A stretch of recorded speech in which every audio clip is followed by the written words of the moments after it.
যে সমস্ত ভাই বোনেরা তাদের গত 16 বছরের বেদনা জানিয়ে তার প্রতিকার পাওয়ার জন্য আমার অফিস এবং সচিবালয়ের অফিস সমূহের সামনে প্রতিদিন ঘেরাও কর্মসূচি দিয়ে আমাদের কাজকর্ম ব্যাহত করছিলেন, তারা আমার আহ্বানে সাড়া দিয়ে ঘেরাও কর্মসূচির থেকে বিরত হয়েছেন বটে, তবে অন্যত্র আবার তারা তাদের কর্মসূচি দিয়ে যাতায়াতে ব্যাঘাত সৃষ্টি করছেন।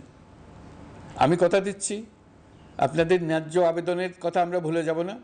আমরা সকল অন্যায়ের প্রতিকারের জন্য প্রতিশ্রুতিবদ্ধ। আমরা আমাদের দায়িত্বকালে যথাসম্ভব সব সমস্যার সমাধানের চেষ্টা করব।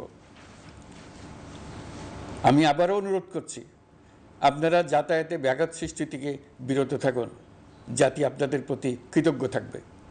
তৈরি পোশাক, ওষুধ শিল্প, এইসব এলাকায় শ্রমিক ভাই বোনেরা তাদের অভিযোগ জানানোর জন্য ক্রমাগতভাবে এই শিল্পের কার্যক্রম পরিচালনা বন্ধ রাখতে বাধ্য করছেন। এটা আমাদের অর্থনীতিতে যে নেতিবাচক প্রভাব ফেলবে সেটা মোটেই কাম্য নয়। এমনিতেই ছাত্র শ্রমিক জনতার বিপ্লবের পর যে অর্থনীতি আমরা পেয়েছি সেটা নিয়মনীতিবিহীন দ্রুত ক্ষীয়মান একটা অর্থনীতি। প্রাতিষ্ঠানিক কাঠামো প্রায় ধ্বংসপ্রাপ্ত। বৈদেশিক মুদ্রার রিজার্ভ তলানিতে গিয়ে ঠেকেছে।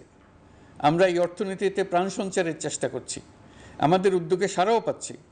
ঠিক এই সময়ে আমাদের শিল্প কারখানাগুলো বন্ধ হয়ে যাক, অকার্যকর হয়ে যাক, এটা আমাদের অর্থনীতিতে বিরাট আঘাত পড়বে।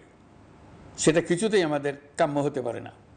শ্রমিক ভাই বোনদের অনেক দুঃখ আছে, কিন্তু সেই দুঃখ প্রকাশ করতে গিয়ে আপনাদের মূল জীবিকা বন্ধ হওয়ার উপক্রম হলে সেটা ঠিক হবে না।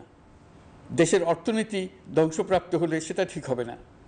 শ্রমিক মালিক উভয়ের পক্ষে আলোচনা করে এসব সমস্যার সমাধান আমরা অবশ্যই বের করব। আপনারা কারখানা খোলা রাখুন, অর্থনীতির চাকা সচল রাখুন, দেশের অর্থনীতিকে সোজা হয়ে দাঁড়াতে দিন। আমরা আপনাদের সমস্যার স্থায়ী সমাধান বের করার জন্য সর্বশক্তি প্রয়োগ করব। মালিক পক্ষের কাছে আমাদের আবেদন, আপনারা শ্রমিকদের সঙ্গে বোঝাপড়া করুন, কারখানা সচল রাখুন, অর্থনীতির দুর্বল স্বাস্থ্যকে সবল করে তুলুন। ওষুধ শিল্প এবং তৈরি পোশাক শিল্প দেশের গৌরব।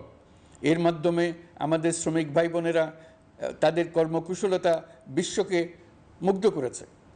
এর সাফল্য এখন থমকে আছে। আমরা এই দুই শিল্পকে তাদের সম্ভাব্য শীর্ষে নিয়ে যেতে চাই। দুর্বল করার তো প্রশ্নই ওঠে না। এই দুই শিল্পের কোথায় কোথায় বাধা আছে, সমস্যা আছে, সেগুলো চিহ্নিত করে তাকে বাধামুক্ত করতে চাই। আমরা বিদেশি ক্রেতাদের একত্রিত করে তাদের সহযোগিতা চাইব, যেন বাংলাদেশের এই শিল্প দুটি বিশ্বের অন্যান্য দেশের চাইতে বেশি আস্থাযোগ্য হয়ে গড়ে উঠতে পারে। সব কিছুই সম্ভব যদি আমরা শ্রমিক মালিক সম্পর্কটা একটা নির্ভরযোগ্য, আনন্দদায়ক করে গড়ে তুলতে পারি। আমাদের সরকারের প্রথম মাস কাটল, দ্বিতীয় মাস থেকে আমরা নতুন বাংলাদেশ গড়ার ভিত্তি হিসেবে নতুন শ্রমিক মালিক সম্পর্কের সূচনা করতে চাই। এটা দেশের সবার কাম্য। দেশের নতুন প্রজন্ম নির্ভয়ে যেন তাদের ভবিষ্যৎ নিয়ে এগিয়ে যেতে পারে, আমরা সেই